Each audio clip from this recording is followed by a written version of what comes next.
Continue missed calls ఉన్నాయి. ఏంట్రా బాబు ఇన్ని ఉన్నాయి మేనేజర్ దగ్గర నుంచి, చిరంజీవి గారు మేనేజర్ మోహన్ గారి దగ్గర నుంచి మెసేజ్లు, ఇన్ని ఫోన్లు. గుండె ఆగిపోయింది నాకు. ఏదో అయిందిరా బాబు ఇవాళ అయిపోయామో అనుకున్నాను. ఇక్కడిని వెంటనే ఫోన్ చేశాను. ఫోన్ చేస్తే సమీర్ గారు మీరు ఎక్కడున్నారండి, వెయిటింగ్ అండి, హీరో గారు వచ్చేసారు, క్యారవాన్లో ఉన్నారు, ఏంటి లేట్ అడుగుతున్నారండి, గంటన్నర నుంచి కొడుతున్నామండి ఫోన్లు మీకు. నిన్న చెప్పాను కదా మీకు నేను మాలేసుకుంటున్నాను, ఇదేంటి అదేదో కొత్తగా అడుగుతారేంటి నన్ను, నేను ఏదో చెప్పనట్టు.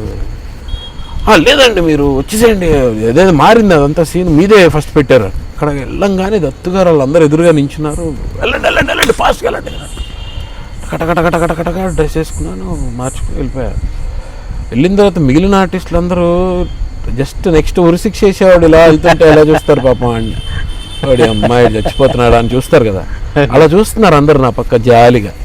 వీడు అయిపోయాడు, వీడి పాపం వీడి పరిస్థితి ఏంటని. సార్ మీకు 15 minutes టైం ఉందండి అని హీరో గారికి చెప్పారు డైరెక్టర్ గారు. చెప్పి ఓకే అన్నారు. అని సమీర్కి ఎంతసేపు ఉందని అడిగారు. నా గురించి ఆయన ఎందుకు అడుగుతారు అనుకున్నా. టక్కునే ఆయన మీతోటే ఉందండి 15 minutes టైం ఉందండి. సమీర్ ఒకసారి నాతో రామ్మా.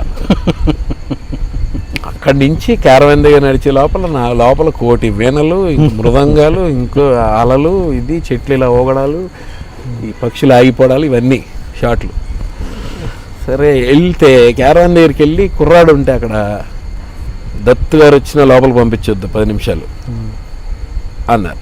అయిపోయింది ఫినిష్ అనుకున్నాను. వెళ్ళాం లోపలికి. ఓన్లీ ఆయన నేనే కూర్చున్నాను. నాకు అసలే ఆయన అంటే నాకు పిచ్చి. నేను ఆయన దగ్గర ఎదురుగా కూర్చుని అక్కడ ఉంటే నాకు ఏం మాట్లాడాలో అర్థం కావట్లేదు. ఏమ్మా ఏం జరుగుతున్నాయి, ఏం చేస్తున్నావు ఇంకా ఏవో చెప్పాను. చెప్పి ఏం లేదు, నాకు నేను వర్క్ చేసే అట్మాస్ఫియర్లో నాకు ఏదన్నా చిన్న కన్ఫ్యూజన్ ఉన్న ఒక వ్యక్తి, అది ఏదన్నా సరే నా క్లారిటీ లేకపోతే నేను వర్క్ చేయలేను, చిన్న నీ విషయంలో కన్ఫ్యూజన్ ఉండి నేను పిలిచాను అన్నారు. అయ్యో ఏం చెప్పండి అన్నాను. నువ్వు నీ పేరు సమీర్ అంటావు, నువ్వు తెలుగు స్పష్టంగా మాట్లాడతావు, మాల వేసుకుంటావు, అయ్యప్ప మాల ఏదో వేసుకున్నావు కదా నిన్న. అవునన్నా.